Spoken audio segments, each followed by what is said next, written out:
राजी national level का जो पार्टीज हैं, जो केरला, कर्नाटका, तमिलनाडु, पूरा इंडिया में जिसका होल्ड है, अगर वो पार्टीज हम जैसा छोटा मोटा पार्टी को लेके साथ में अगर चलने के लिए तैयार है, तो आने वाला दिन हम लोग ये मजमा यहाँ नहीं, ब्रिगेड के मैदान में हम लोग दिखाएंगे। এখানে বিভিন্ন পলিটিক্যাল পার্টিজের লিডার্সরা আছি। আমি মনে করি যারা যত বড় পার্টি তাদেরকে তত বিনয়ী হতে হবে, তাদেরকে তত আমাদের মতো ছোট পার্টিকে আঁকড়ে ধরে এই কাজটা করতে হবে। ন্যাশনাল কংগ্রেসের আছেন, আরও যারা আছেন। এখন আমি মূল বিষয়ে ফিরে আসি। আমরা এই যে আজকে দেখতে পাচ্ছেন বিভিন্ন রাজনৈতিক দল বা বিভিন্ন যারা আমরা এখানে সম্মিলিত হয়েছি, এর প্রচেষ্টা আমরা বেশ কিছুদিন ধরেই আমরা শুরু করেছিলাম, যেটা আমরা নাম দিয়েছি সংবিধান রক্ষা মঞ্চ।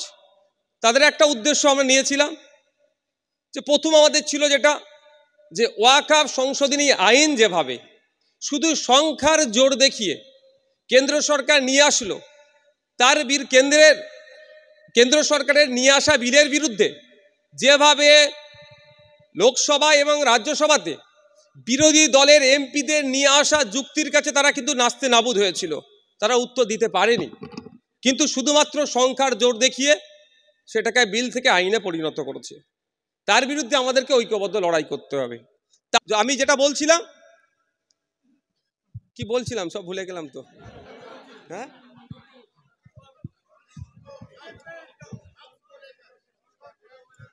আমার কনসেন্ট্রেট তো ওইদিকে চলে যাচ্ছে। ল্যাপটপ না মেরে দেয় ভাই, বিপদ আমাদের হয়ে যাবে। হ্যাঁ,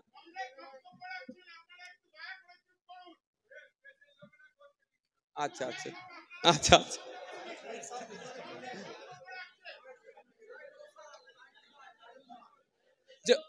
থ্যাংক ইউ। ওয়াকফ ট্রাইব্যুনালের নাকি যেটা ফাইনাল হবে সেটাই নাকি ওর ওপর আর কোনো যাওয়ার জায়গা নাই। এটা যেই দল আইনটা পাস করিয়েছে পার্লামেন্টে তাদের ছোট মোটো নেতাকে দিয়ে পাড়ায় পাড়ায় বোঝানো হচ্ছে। কিন্তু সংবিধানের 226 সেখানে পরিষ্কার করে বলে দিচ্ছে কোনো ওয়াকফ ট্রাইব্যুনালের থেকে আপনি যদি মনে করেন আপনি ওই অর্ডারকে পছন্দ হচ্ছে না, হতেই পারে, তাহলে আপনি সেটাকে চ্যালেঞ্জ করে হাইকোর্ট যেতে পারেন, সেটাকে চ্যালেঞ্জ করে সুপ্রিম কোর্ট যেতে পারেন, এই প্রভিশন আছে। এরপরেও সোসাইটির মধ্যে একে অপরের মধ্যে দূরত্ব বাড়িয়ে ক্ষমতার মসনদে কেউ টিকে থাকার জন্য বা ক্ষমতায় আসার জন্য এই ধরনের মিথ্যাচার করে যাচ্ছে। এই মিথ্যাচার দূর করার দায়িত্ব প্রত্যেকটা দায়িত্বশীল জনগণের আমি বলে মনে করি। যারা এই বিষয়ে সচেতন নয় তাদেরকে সচেতন করার দায়িত্ব আমাদের মতো যারা রাজনৈতিক দল আছে তাদের, এবং আমাদের কাছ থেকে যারা জানছেন সেটাকে অবশ্যই ভেরিফাই করবেন। ভেরিফাই করে যদি মনে হয় সঠিক কথা বলছে সেটা সমাজের বিভিন্ন স্তরে এই বার্তাটা পাঠান যে না, এই ওয়াকফ নিয়ে এই সমস্যাটাই নয়। অ্যাকচুয়াল কিন্তু এটা জমি মাফিয়াদের নজরে পড়েছে কলকাতার প্রাইম প্রপার্টি, জমি মাফিয়াদের নজরে পড়েছে দিল্লি শহরের প্রাইম প্রপার্টি, মহারাষ্ট্রের মুম্বাই শহরের প্রাইম প্রপার্টি, প্রত্যেকটা শহরের প্রাইম প্রপার্টিগুলো জমি মাফিয়াদের নজরে পড়েছে। আফগানিস্তানে তাই করেছে, তাহলে এখানে ভারতে হিন্দু করছে। এটা বুঝে নিতে হবে, এটা আলাদা করে কোনো হিন্দু প্রেম না, ওটা আলাদা করে কোনো মুসলমান প্রেম না, আসলে ক্ষমতা প্রেম, গদি প্রেম, তার জন্য ব্যবহার করছে। তাহলে আমাকে সাম্প্রদায়িকতা মুক্ত হতে হবে।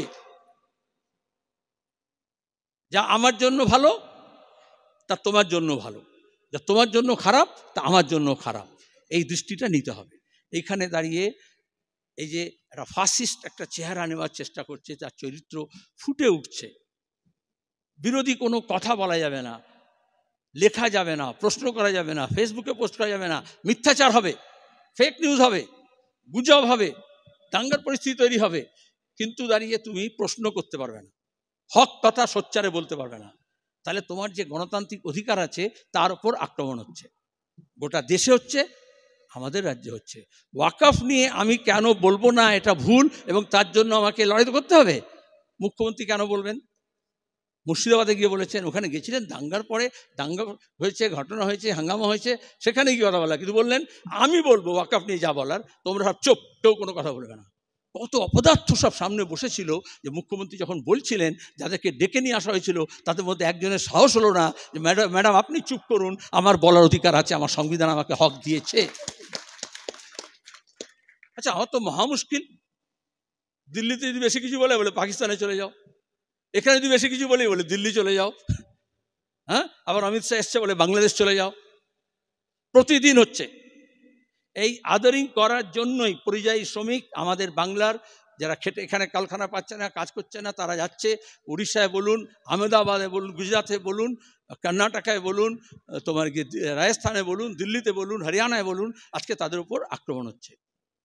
এটা বুঝতে হবে, এটা সাইনবোর্ড লাগিয়ে বলছে রোহিঙ্গিয়া, সাইনবোর্ড লাগিয়ে বলছে বাংলাদেশি, আসলে বাংলা ভাষী মানুষের ওপর আক্রমণ হচ্ছে। এবং এই আদারিংটা যখন করতে পারবে, হিন্দু হিন্দুস্তান, যারা বলেছিল ভাগো মুসলিম পাকিস্তান, এখন বলছে ভাগো বাঙালি বাংলাদেশ। এইটা হচ্ছে এই যে একটা তৈরি করছে, একরূপতা তৈরি করছে, ইউনিফর্মিটি তৈরি করছে, সেখানে যা মনে হচ্ছে এরা বেমানান, এই বেমানানদেরকে সরাতে হবে। শোনো, আমাদের সবাইকে নিয়ে লড়তে হবে। অনেকগুলো কথা বলা যায়, আমি বলবো না, এই সবাইকে নিয়ে একসঙ্গে চলা অনেকগুলো কথা বলা হলো, সবাই বলছে। আমি একটা গল্প বলি, যেমন 92-তে বাবরি মসজিদ ভাঙা হলো 6 ডিসেম্বর, তার আগের দিন 5 ডিসেম্বর আমরা সব সেকুলার দলগুলো তখন আমরা কুচ করেছিলাম, অযোধ্যা কুচ।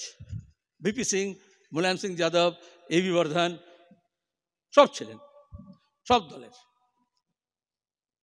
সুরজিতের শরীর খারাপ হয়ে গেছে, তো প্রকাশ করা, তার আমি গেছি। আমার যাওয়ার কথা নয়, তখন আমি অত বড় নেতা নই, কিন্তু আমাকে যেতে হয়েছে, আমি প্রকাশ করতে গেছি। যাকে তো আমাদের রামসুনেরি ঘাটে আটকে দিয়েছিল, রামসুনেরি ঘাটে আটকে দিয়েছে, সব টায়ার ফায়ার দিয়ে একদম যেতে দেবে না। তারপর সবাই বললো ঘোষণা, তো আটকে দিয়েছে। তখন ওইখানে ইমপ্রম্পচু একটা মিটিং হচ্ছে, সবাই বক্তৃতা করছেন, একটার পর একটা, এতগুলো নেতা, 18-19টা দল, সবাই একটু একটু করে বলছে। তো সবাই কিন্তু বলছে দাঙ্গাঙ্গা যাতে না হয়, একসঙ্গে থাকি, শান্তি থাকি। আমি তো বাচ্চা ছেলে, দুই পেছন ছুটছি, ঘুরছি। তো গ্রাম থেকে কৃষকরা মাঠে কাজ করছিল, হাতে কাস্তে আছে, রাস্তায় কাজ করছিল, তারা সব শুনতে চলে এসছে। এত নেতা দেখছি, এত গাড়ির ভিড়, মাইকে শোনা যাচ্ছে না, পেছনের লোকজন কি বলছে এটা শুনি। তো ভিপি সিং বলছে, চাহে কুছ ভি হো যায় আপ সব এক রহেঙ্গে। ওই কৃষকটা বলল, হাম জনতা তো এক রহেঙ্গে, আপ নেতা লোক এক রহেঙ্গে। একেবারে মোক্ষম কথা বলেছে, সত্যি কথা বলেছে। তারপরে জনতা পার্টিটাই ভেঙে টুকরো টুকরো হয়ে গিয়েছিল, জনতা দল। তাহলে এখানে দাঁড়িয়ে দেশকে বাঁচাতে হবে, সংবিধানকে বাঁচাতে হবে, কিন্তু আমরা নেতারা একসঙ্গে আছি কিনা তার উপর নির্ভর করছে।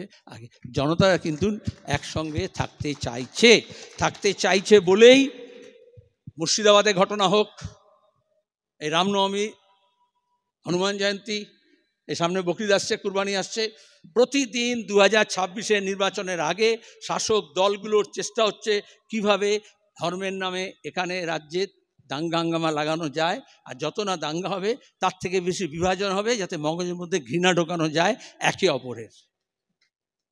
আমাদের সতর্ক থাকতে হবে, সচেতন থাকতে হবে।